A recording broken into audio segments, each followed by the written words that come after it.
එක්දින නීති අධ්‍යාපන වැඩමුළුව සිංහල මාධ්‍ය නොමිලේ පැවැත්තේ සහතිකයක් නීති සටහන් දිවා ආහාරය ලබා දේ 2026 මාර්තු 15 වන ඉරිදා පෙරවරු 9ට කොළඹ මහජන පුස්තකාල වායු සමීකරණය කළ සම්මන්ත්‍රණ ශාලාවේදී නීති අධ්‍යයන වැඩමුළුවේ අන්තර්ගතය පනත් කෙටුම්පතට එරෙහිව ශ්‍රේෂ්ඨාධිකරණ නඩු පවරන ආකාරය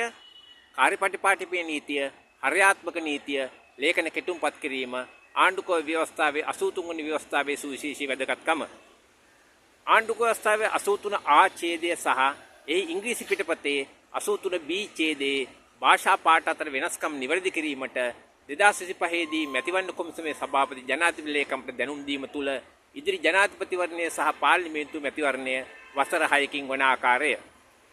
ආණ්ඩුක්‍රම ව්‍යවස්ථාවේ 9 වන උපලේඛනයේ පළවෙනි ලැයිස්තුවේ පළාත් සභා ලැයිස්තුවේ විෂයන් ඉවත් වන ලෙස පරිච්ඡින්න වන ලෙස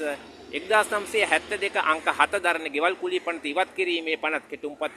පාර්ලිමේන්තුවට එද්දී පළාත් සභා ප්‍රේමීන් නෛතික විරෝධය නොදැක්වීම තුළ පළාත් සභා නෛතිකව බිඳ වැටීම